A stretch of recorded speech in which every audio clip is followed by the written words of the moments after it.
Oh no, oh no, you should have kept it sealed. Hello and welcome to the pond, everyone. It is your duck, ZYGARDES here, and we're going to dive straight into some Pokemon Omega Ruby and Randomizer Nuzlocke. This is both my first YouTube video and actually my first randomizer. I've never really done one of these before. I've of course watched YouTube videos of other people doing randomizer Nuzlockes, cage locks, all those sorts, but this is actually my first one. And for my first Nuzlocke, I'm not going to complain about that. We have a Landorus and a Gabite. Teddiurus is cool and all, but nothing in comparison to these two powerhouses. And of course, we're going to go with that Landorus. That thing was a monster in Pokemon VGC, so let's hope it's a monster through our playthrough. Now, for that ability, it's obviously not going to be Intimidate, so let's see.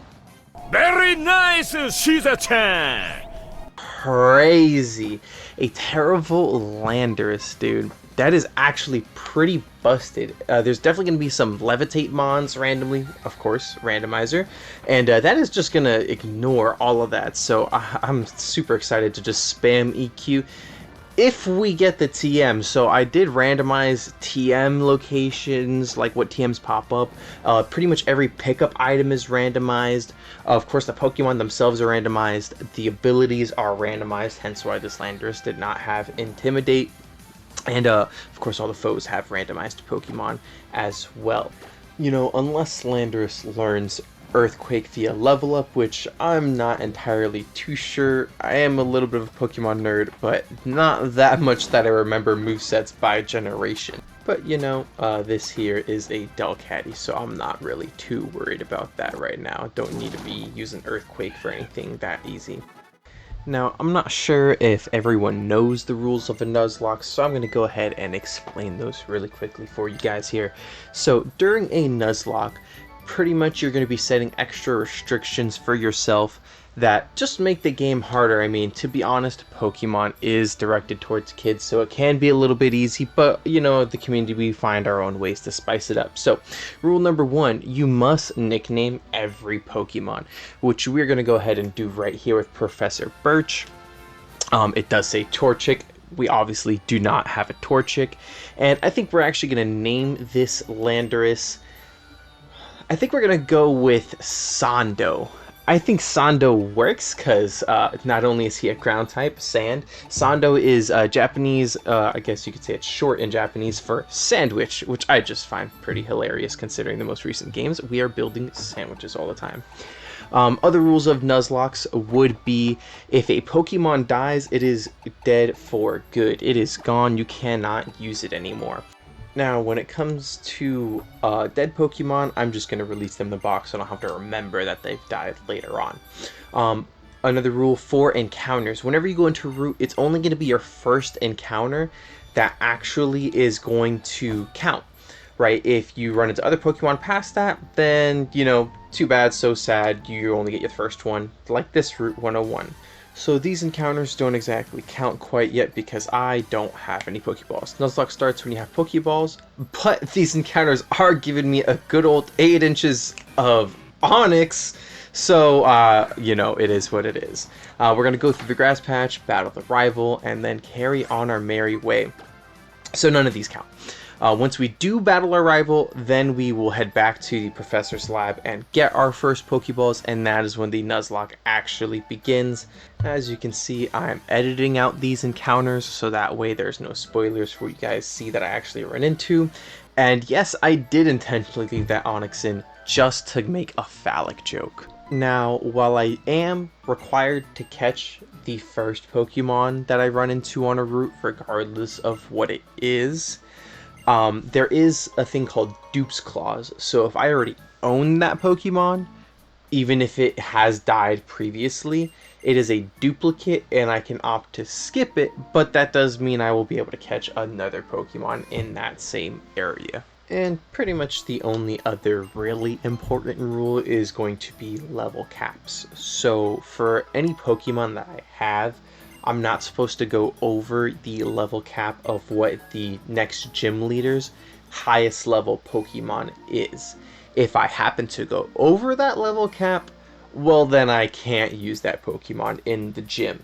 So I believe for Roxanne, the Nose Pass is supposed to be level 14, I think is the correct level. So for example, if my Sando Landorus happens to hit level 15, I will not be able to use him in that gym. But if he levels up during the gym leader fight, then that is fine as long as upon entering the fight he is at most level 14. For now though, we are going to go ahead and get ready to battle May, our rival. Her Pokemon are of course also randomized. I do have it set that whatever Pokemon she has is going to change, so whatever she has now, she's not going to have in later fights. Unless she randomly gets it again, which would be kind of wild considering there's, I think, 700 or 800 Pokemon in this game by the time it was made. But let's see what she's really holding on to, although I highly doubt, unless it's another legendary, it's really going to be a challenge for our Sando. And a Hoot Hoot is definitely not gonna be the thing to take down this Sando Landorus here, so we're just gonna take that out real quick.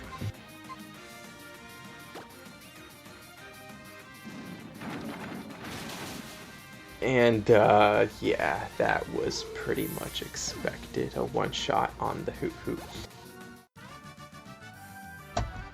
And as is customary in Pokemon games, whenever we beat another trainer, we are gonna get that bread, get that head, and leave back to the professor's lab to get those Pokeballs we were talking about earlier, so that way our Nuzlocke run actually begins. Another thing about battles and healing. So obviously, I have the ability to go to a Pokemon Center whenever I please. So realistically, we're not going to be too worried about healing items. I'm going to use them when I use them. I'm going to keep myself to only using them in battle and refrain from using them outside of battle. But, you know, I'm not going to leave every single Pokemon Center trip running back and forth in. I will, you know, edit those out as time goes on. And along those same lines of editing, of course, it is a Pokemon game. There's a lot of time where I'm walking around and there's a little bit of downtime doing stuff. You know, there may not always be commentary to be had during moments like those, so I'll try to edit out as much of that as I can for longer segments, as to not, you know, have little scenes drone on where there's not too much going on screen. But whenever I do leave them in, you know, just enjoy the music in the background. Omega Ruby Alpha Sapphire have some amazing music tracks. I love Hoenn. I love all the excessive trumpet usage and everything they do, although technically this is a Generation 6 game and not a Generation 3 game. Not really too important. Still banger music. And as you can see inside Professor Birch's lab, we did get some Pokeballs. So I'm just going to hang out here, have a quick conversation with my mom before I go out into this route. And the Nuzlocke has officially begun. So now whatever we run into first is going to be our first encounter, as we previously established. Which I'm really hoping is not the Onix. You know, I don't hate Onix or anything, but we would have to find Onix and the metal coat. I do have the game set so that trade evolutions are possible, and I also changed it so that stone evolutions are done instead of time evolutions. So while it is totally possible to make the Onix, I'm not going to do things like that unless I actually have the item that requires it to do so, you know. Otherwise that just would be cheating. So we're about to run into our first encounter here, and we're gonna hope it's not that Onix. So here we go. I'm sneaking around a little bit, you know, catch him off guard.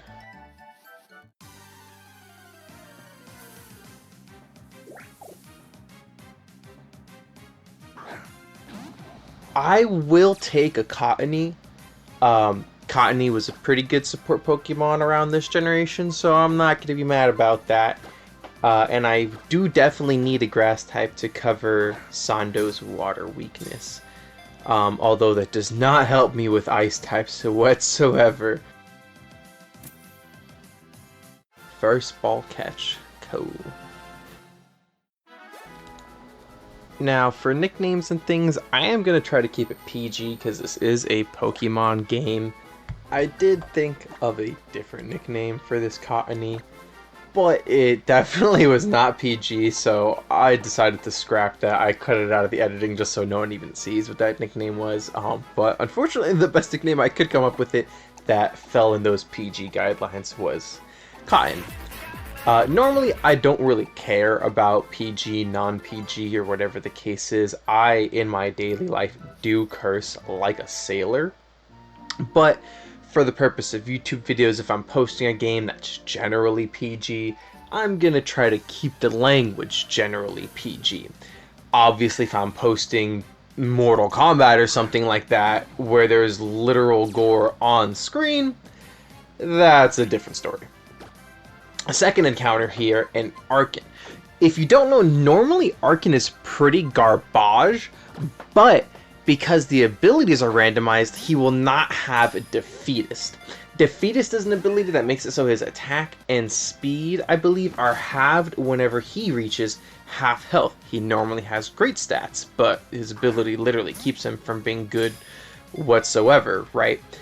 So, you know, hopefully he gets a good ability here. It would suck if he gets Truant, because then he will just remain garbage.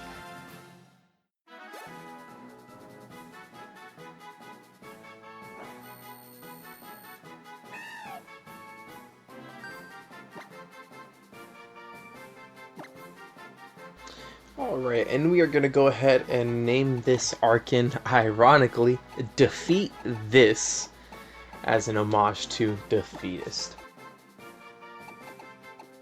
I actually ended up catching a shiny one of these a few weeks back in Pokemon Go. Unfortunately, they're nowhere near as good in Go as they are in the actual mainline games.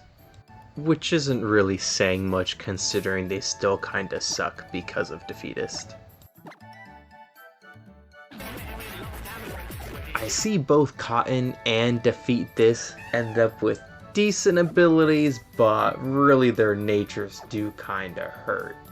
This is also my first time really editing, so excuse some poor edits here and there. Really what I'm doing so far is just stuff that I have taught myself, although one of my other brothers, we'll call him Fuge for now, does know a good bit about editing. He's worked on MVCIB stuff with Maximilian Dude, you know, the new Marvel's Capcom Infinite mod that came out. He's done mods for Smash, all kinds of stuff. He's posted his own little videos here and there of the mods he's done, so he let me know he would teach me what he could.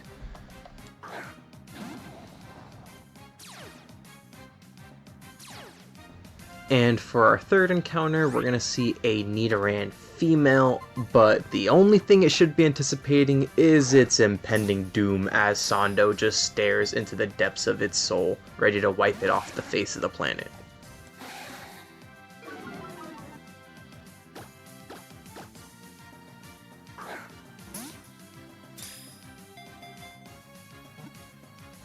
I don't really want to hit it, considering, you know, Landorus would probably one-shot this thing, so we're just gonna throw Pokeballs at it and hope it eventually works. And it did.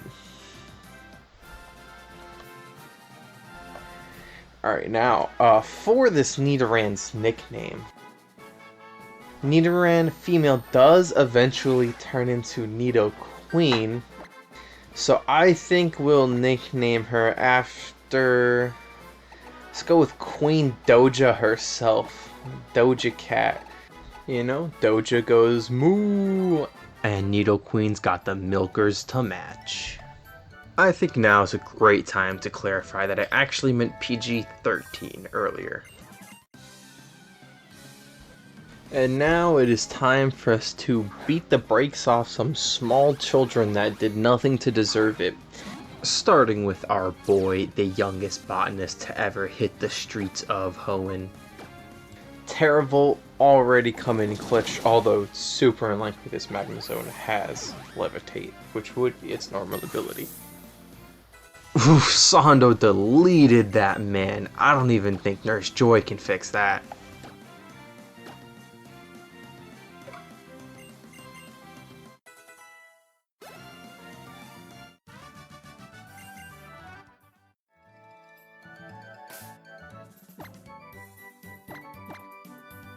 Every once in a while, I will come into my Pokemon status screen and reorder the moves because I am an illiterate schmuck and would rather just mash A than read anything.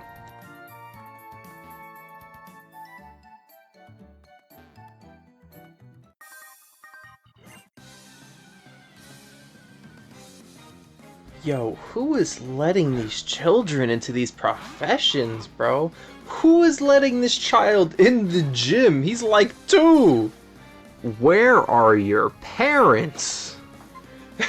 If you guys haven't noticed, I obviously did randomize the names as well, so you will see some pretty comical ones come up here and there. Names really don't mean anything, I just thought it would be kind of funny. By the way, if any of you guys have a favorite Pokemon and you want to call dibs on them, even if it's one I have already caught, just post the Pokemon you want with whatever nickname you want in the comment section. Of course, I will be going through that, as I will be reading every comment. But I do have PK Hex, so even if the Pokemon I was already caught and already nicknamed, if that's your favorite, just let me know and I will change that for you. Of course, as I said, I'm keeping the nicknames PG, as this is a PG game, so don't put some ridiculous nickname like and then come crying to me later about how I neglected to include your ridiculous nickname and how it was the best thing ever created.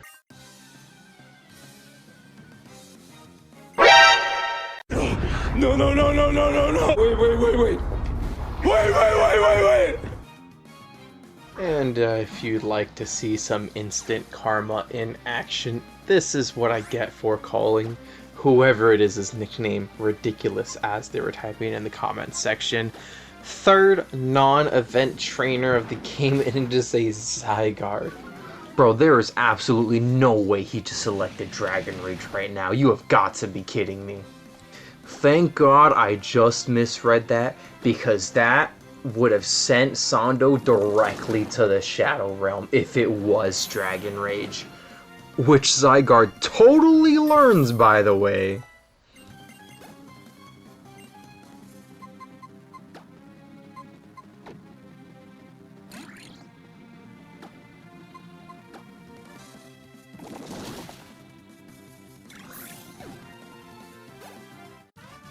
I hope Botanist Mark gets bullied on his walk home just for even trying to pull something like that. Unfortunately, I don't think I randomized the berries. I didn't see an option for that in the randomizer program I had, or else that totally would have been included in that list of things to change. Regardless, we are quickly approaching Petalburg City, but first we've got to teach Gentleman Kimberly why you don't mess with the duck. Time to drop some knowledge for the non-Poke pros out there. You'll see a lot of these battles with Sando. I'm opening up the battle with Rock Tomb rather than Mudshot. So if I were to use Mudshot, he actually does do more damage because he gets a same type attack bonus, which we've referred to as stab.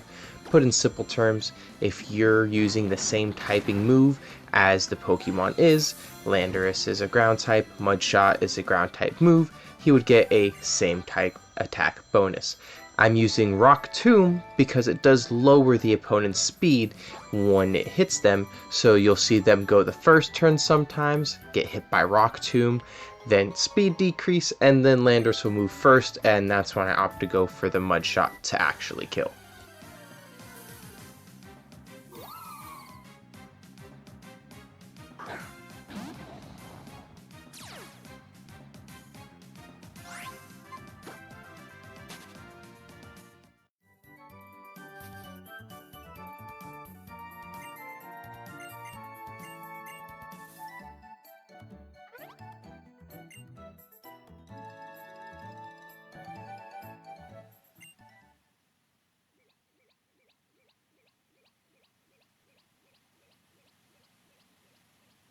Wow, that is a crazy question to ask me. Are those Beautiflies? I don't know. Only if they built some kind of machine specifically made to point at Pokemon and tell you exactly what they are. Man, that would be great. It would be even better if it was, I don't know, maybe portable and fit right inside your pocket. Oh wait!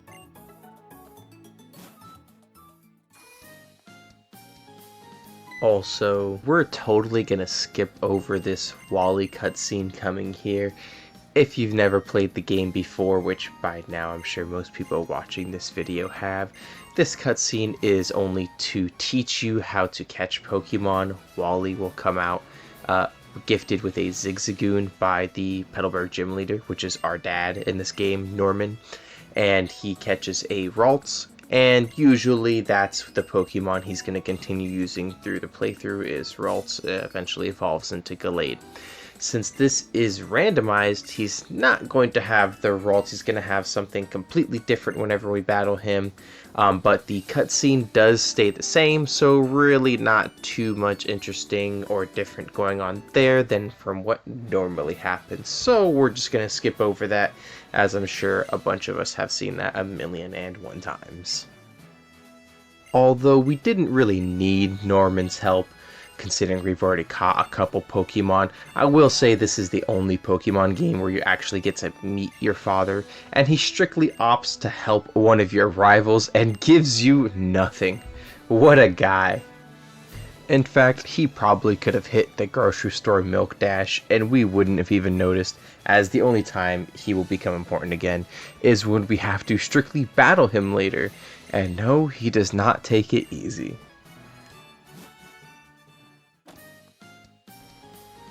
Okay, and now that we are finished with Father of the Year over here, we're going to be on our way over to Rustboro City, which we do have to pass through Petalburg Woods to get through.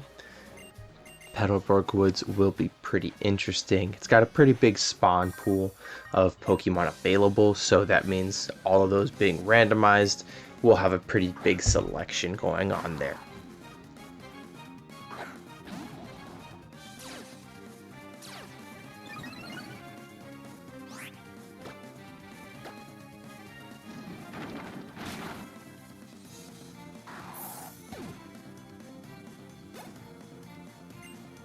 As you guys will see here, this Sableye this trainer throws out does not have slow start, but the one that we encountered in the grass earlier did have slow start. That's because in the randomization I made it so that every Pokemon is guaranteed to have 2 abilities, so no matter what Pokemon we run into, there will still be some variation. We run into other trainers that carry those Pokemon. They could have the first or second ability. In this case, they had the second one.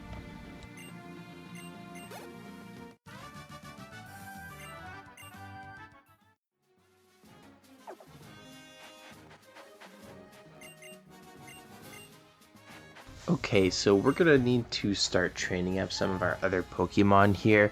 While Sando is the equalizer of Pokemon, he unfortunately cannot be on one-man team and solo the game for us. He is no Mega Rayquaza, unfortunately.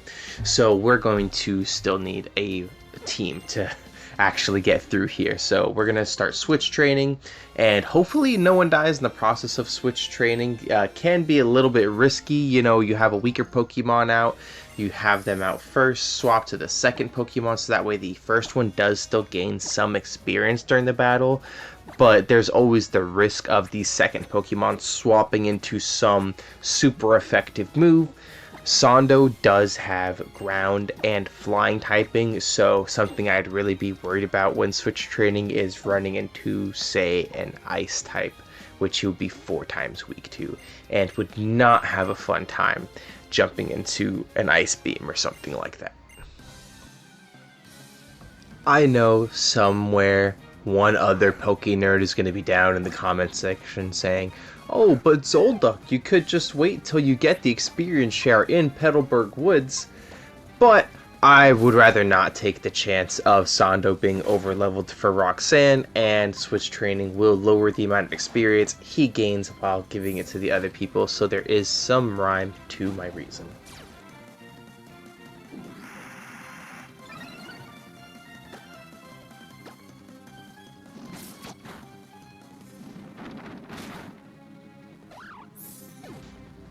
Alright, and we are finishing up pretty much our last battle before we go into Petalburg Woods, although we do still have our encounter for this route, which we have not done yet.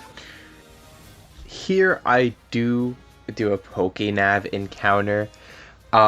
I probably shouldn't have, considering it's a Nuzlocke and I didn't think about it, but honestly I don't remember all the Pokemon cries, so it was just as random to me as it is to all the people watching right now. To me it looked like a Meryl, so close enough, I guess. But Meryl only wishes it was as broken as this encounter, because what we actually got was a Desolate Land Jigglypuff.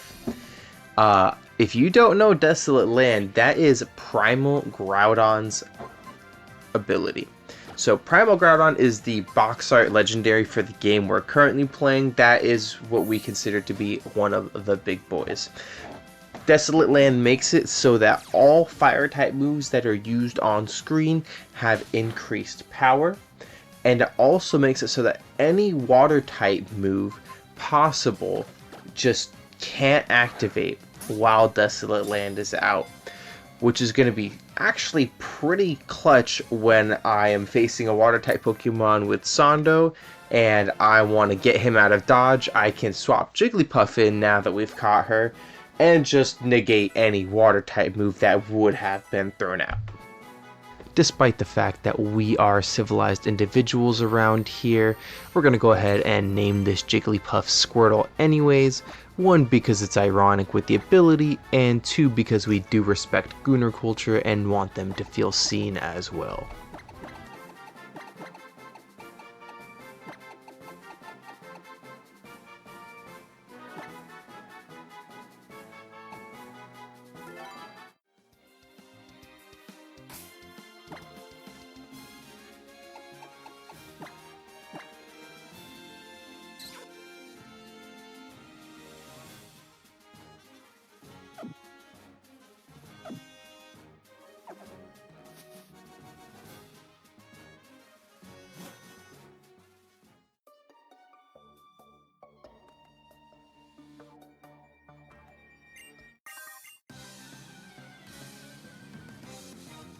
Yo, there's gotta be something in the milk in Hoenn, dude. This is like the 3rd weightlifting child we've seen. They must be drinking protein shakes instead of formula or something, because this is abnormal.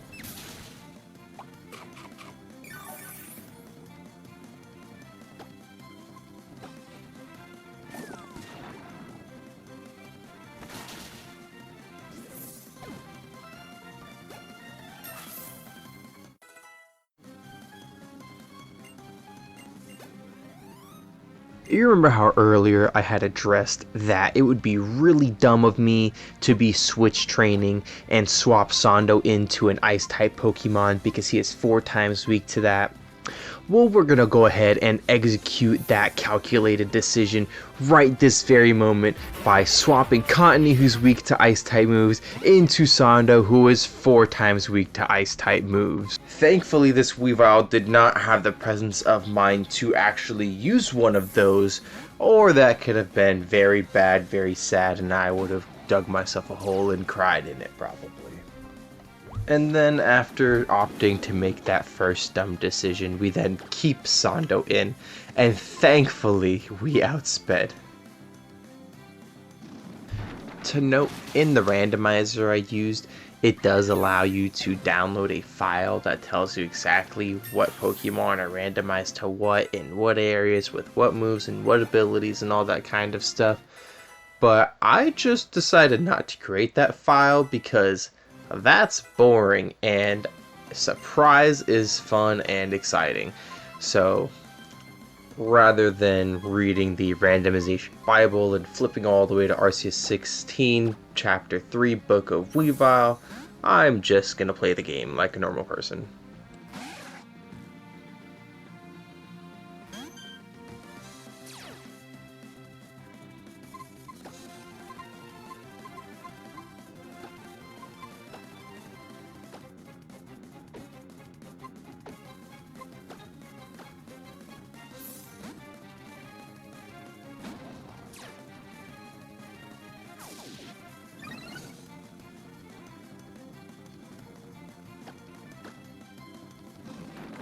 And I'm hoping you guys are enjoying the show of watching me suffer against this minimized metronome spamming Clefable. I put this battle in like 1.75 times speed because it legitimately took me a full 2 minutes to kill this Clefable.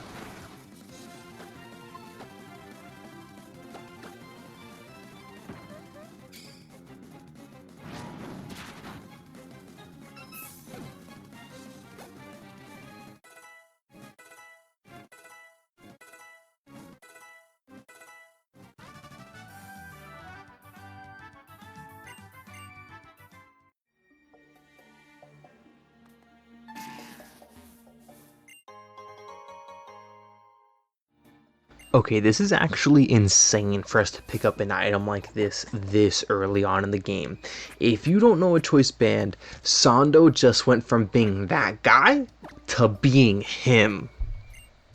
Choice band does make it so that his attack is boosted, but once he selects an attacking move, he cannot change what attack he's doing unless I switch him out and then bring him back in. Once he's on the field and selects a move, he's locked into that move until he leaves the field. And I actually ended up being so surprised by picking up this choice band that I forgot I'm not supposed to be doing Pokénav encounters and did one regardless. I did realize this during the battle and just killed it anyways, so I guess you'll win some and you'll lose some. Just as a reminder, that does mean I do forfeit my Petalburg Woods encounter. I can no longer catch a Pokemon in Petalburg Woods.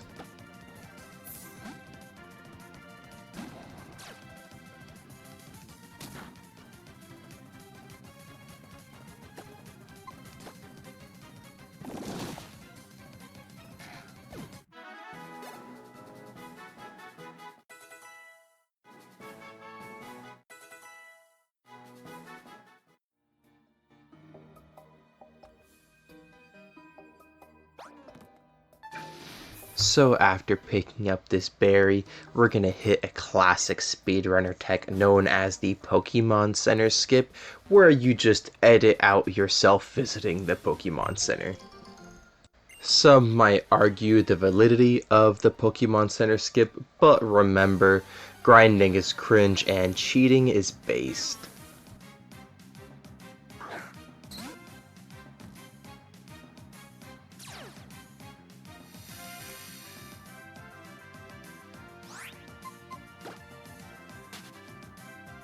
So as previously mentioned, we are coming up on the scripted encounter in Petalburg Woods against a Team Magma member.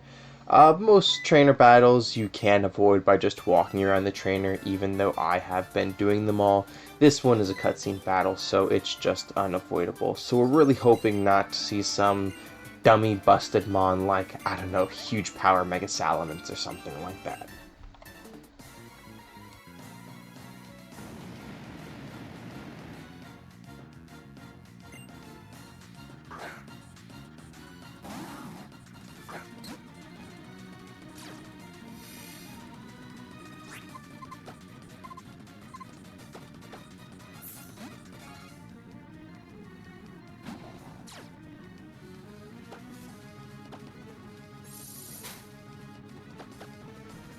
I have no idea who from the Team Magma base just decided to troll this guy and send him out with a fortress that can only use Protect.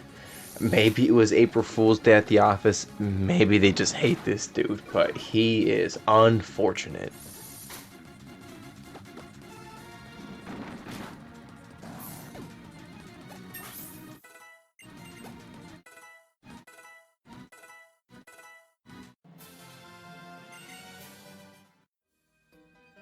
Regardless of this guy having one of the most unfortunate Pokemon movesets I've ever seen, that is going to get us our experience share, which will prevent us from having to do switch training as much.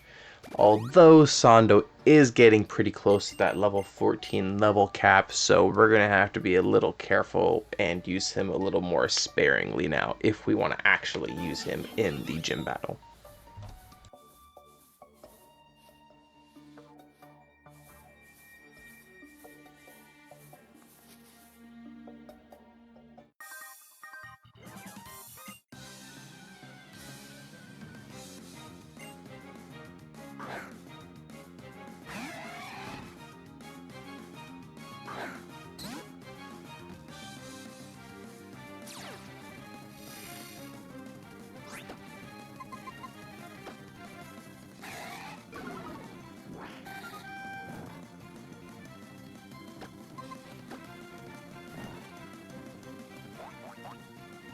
During this battle, I was thinking our Squirtle was going to clutch up and 1v1 a fully evolved Empoleon due to Desolate Land blocking what seems like Empoleon's only attacking move, but that damage was just so pitifully sad. Empoleon is a steel type, so it did resist Pound, but until we get some better moves on Squirtle, I think we're going to have to forego that strategy just a little bit.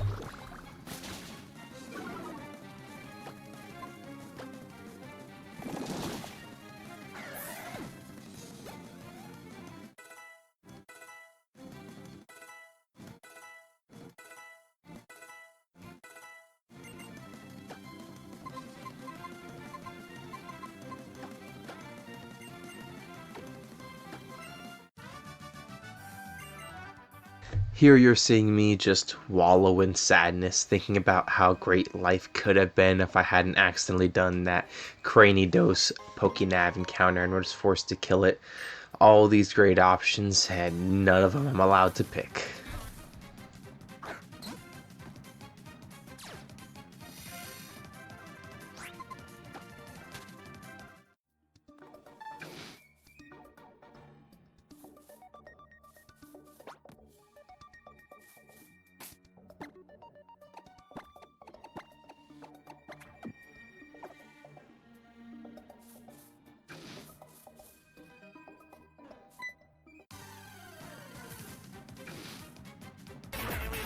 Although it was pretty interesting to have a Cascoon spawn in Petalburg Woods, considering they just normally spawn here, so the randomizer randomized a Cascoon back to its natural habitat. Alright everyone, we are finished with Petalburg Woods for today, so I think we're going to end it there. I do work a normal job, but I will try to keep uploads weekly as best as I can, but I do appreciate everyone coming to watch the video and hanging around the pond. Hopefully I'll see you guys swimming around in the future again. Next week we are going to be visiting Rustboro City and clearing the gym, and we are going to make Roxanne eat our Sando dust. See you guys next time.